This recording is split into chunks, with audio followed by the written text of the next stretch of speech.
पाकिस्तान के सारे दोस्त गायब हो रहे हैं।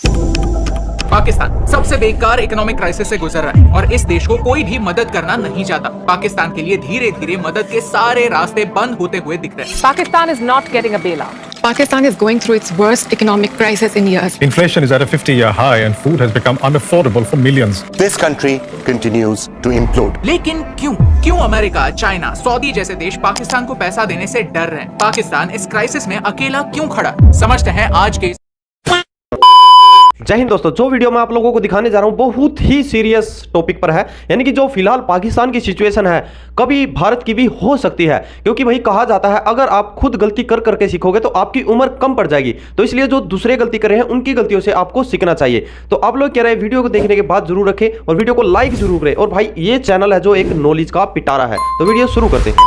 चैप्टर 1, पैसा कहाँ है? आपके स्कूल ग्रुप में ऐसा कोई ना कोई बंदा तो जरूर होगा जो कहता होगा कि भाई आज 20 रुपए दे दे, मैं कल लौटा दूंगा। और ये कल कभी आता ही नहीं। उस दोस्त का नाम अपने फोन पर चेंज करके पाकिस्तान कर दीजिए, क्योंकि पाकिस्तान की इकोनॉमी भी कुछ ऐसे ही चलती है। हर साल लोन लिया जाता है, फिर लोन का इंटरेस्ट बढ़ता है। ये पे करने के लिए पैसे होते तो है नहीं, फिर उस लोन का इंटरेस्ट चुकाने के लिए और लोन लिया जाता है। और इसमें आम जनता सफर करती है, क्योंकि इसका फायदा आम जनता को होता ही नहीं। पाकिस्तान को एड की लत लग चुकी है and that's the core issue. सबसे पहले देखते हैं कि पाकिस्तान पैसे कैसे कमाता है। उन्हीं के बजट को देखते हैं। रेवेन्यू रिसीट्स है 9,40,000 करोड़, कैपिटल रिसीट्स है 2,37,000 करोड़ और एक्सटर्नल रिसीट्स है 5,54,000 करोड़। और खर्चे कहाँ होते हैं? पाकिस्तान के टोटल बजट का 28.5% हिस्सा उन्हीं के फॉरेन लोन्स के रीपेमेंट करने में जाता है, दैट इज 3,93,000 करोड़। और मिलिट्री को 1.5 लाख करोड़ मिलता है। सिर्फ इन दो बातों में पाकिस्तान अपने पूरे बजट का 40% उड़ा देता है। यही नहीं, अभी और सुनिए।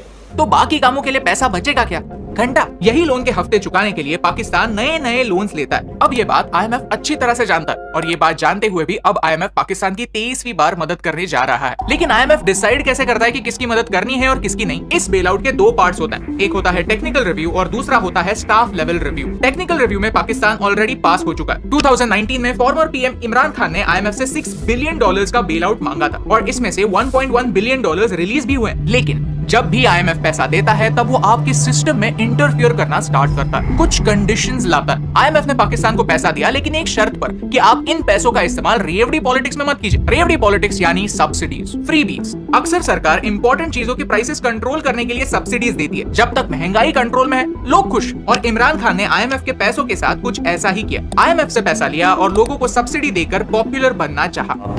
सबसे पहले घबराना नहीं है। लेकिन यहाँ हम ब्लेम सिर्फ इमरान खान को नहीं कर सकते, क्योंकि शहबाज शरीफ जब PM बने तब उन्होंने यही सेम स्कीम्स कंटिन्यू रखी। अब IMF का दिमाग हट गया। वो कहने लगे कि अगर आप हमारे पैसों का इस्तेमाल पॉलिटिक्स के लिए कर रहे हो तो ये नहीं चलेगा। अब IMF बन गया है स्ट्रिक्ट। अब उन्होंने कहा कि बेल आउट चाहिए तो पहले ये सारी शर्तें मंजूर करो। अगर शर्त मंजूर है तो ही पैसा मिलेगा। शर्त मंजूर है?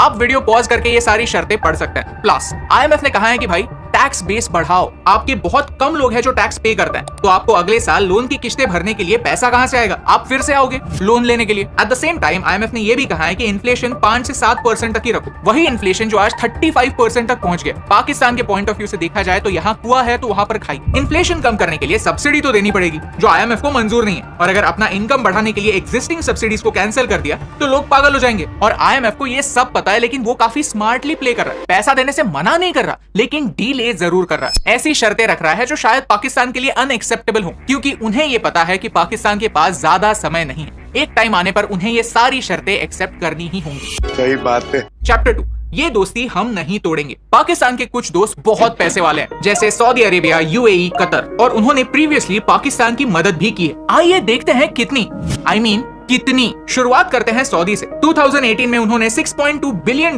जस्ट एवं फाइनेंशियल सपोर्ट के नाम पर दे दिए कि भाई ले। ऊपर से $3 बिलियन का तेल लोन के तौर पर दे दिया। 2021 में भी और $3 बिलियन का लोन दिया। 2022 में सऊदी ने $8 बिलियन का पैकेज अप्रूव किया। कतर ने पिछले साल अगस्त में $2 बिलियन का लोन दिया। 2018 में UAE ने भी $200 मिलियन पाकिस्तान को एड के तौर पर दिए। कहा कि अपने देश में छोटे छोटे बिजनेसेस को बढ़ावा दो। फिर अगले साल 2019 में $2 बिलियन का लोन दिया। यहाँ तक UAE ने पाकिस्तान को ऐसा ऑफर भी दिया है कि आपकी जो सारी गवर्नमेंट कंपनीज हैं उनके शेयर्स खरीदने के लिए हम रेडी हैं। लेकिन कोई भी सॉवरेन देश अपने देश की इंपॉर्टेंट कंपनीज किसी दूसरे देश को कैसे बेच सकता है? पाकिस्तान को इन 3 देशों से कुल मिलाकर $24.4 बिलियन के लोन्स और गिफ्ट्स मिले, वो भी सिर्फ पिछले 5 सालों में। पाकिस्तान के कुछ दोस्त ऐसे भी हैं जिन्होंने पैसों के तौर पर नहीं किसी और फॉर्म में अपना सपोर्ट दिखाया, लेकिन वो भी अब पाकिस्तान से दूर होना चाहते हैं। ईरान और पाकिस्तान के बीच एक गैस पाइपलाइन बिछाने की बात 1950 से चली आ रही है। ईरान पाकिस्तान पाइपलाइन प्रोजेक्ट 1999 में शुरू हुआ और ईरान ने अपने साइड की पाइपलाइन कब की बना ली, लेकिन पाकिस्तान ने अपनी साइड की पाइपलाइन बनाई नहीं। अब ईरान ने कहा है कि 2024 से पहले अपने साइड की पाइपलाइन का काम खत्म करो, नहीं तो नुकसान भरपाई करो। जो पाकिस्तान ऑलरेडी बैंकरप्ट होने जा रहा है, उससे ईरान $18 बिलियन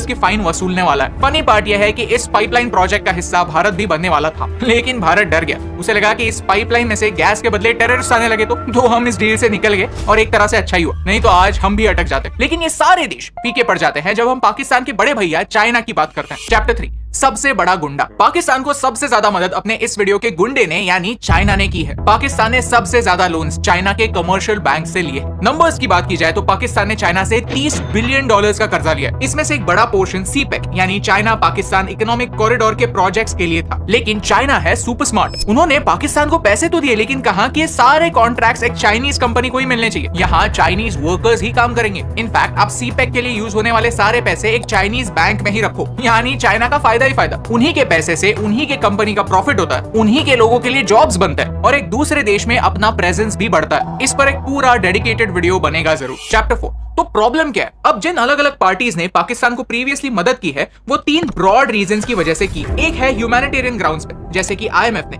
ताकि पाकिस्तान में रीजनल स्टेबिलिटी रहे, एक सिविल वॉर ना हो। सेकंड रीजन है common interest. Saudi, Qatar, Turkey, UAE, Iran, ये मुस्लिम देश हैं और पाकिस्तान भी, तो नेचुरली वो अपने भाइयों की मदद करना चाहते हैं। और तीसरा रीजन है प्योर इकोनॉमिक रीजंस। चाइना यही करता है, प्रॉफिट देखकर पैसा लगाता है। पाकिस्तान के लिए सबसे बड़ा प्रॉब्लम यही है कि ये सारे रीजंस इरेज हो रहे हैं। चाइना अपनी सीपेक के ऑपरेशन स्लो डाउन कर रहा है। पैंडेमिक के बाद पूरी दुनिया का चाइना पर से विश्वास उठ गया और इसका इम्पैक्ट चाइना की इकोनॉमी पर भी हो रहा है। तो चाइना सीपेक के नाम पर पाकिस्तान को और पैसा नहीं दे रहा। तुर्की और ईरान पाकिस्तान पर अब विश्वास नहीं करता और सऊदी तो पाकिस्तान से रूठ गया। Chapter 5, lessons for India. अब आते हैं हम इस वीडियो के सबसे इंपॉर्टेंट पॉइंट पर कि भारत को पाकिस्तान से क्या लेसन सीखने की जरूरत है। सबसे पहला लेसन है there are no free gifts. Pakistan के इकोनॉमिक हालात देखकर हमें हंसने की बिल्कुल जरूरत नहीं है। इनफैक्ट हमें फोकस हमारे खुद की इकोनॉमी सुधारने पर करना चाहिए। हमारे बजट को देखें तो हम हमारे खर्चे भी टैक्स रेवेन्यू से पूरे नहीं कर सकते। हमें पैसा कम पड़ता है और हम हर साल 40% पैसा उधार लेते हैं। ये पाकिस्तान जैसे बेल आउट्स नहीं है, बॉन्ड्स है जिनमें मोस्टली हमारे देश के ही सिटीजन इन्वेस्ट करते हैं। लेकिन मुद्दा यह है कि भारत अपने सारे खर्चे पूरे करने जितना पैसा नहीं कमाता। इन लोन्स पर हमें इंटरेस्ट पे करना पड़ता है और ये हमारे बजट का सबसे बड़ा हिस्सा होता है। जो पैसा देश की डेवलपमेंट में इन्वेस्ट हो सकता है वो सिर्फ इंटरेस्ट पेमेंट में चला जाता है। पाकिस्तान में 2022 में डेवास्टेटिंग फ्लड्स हुए।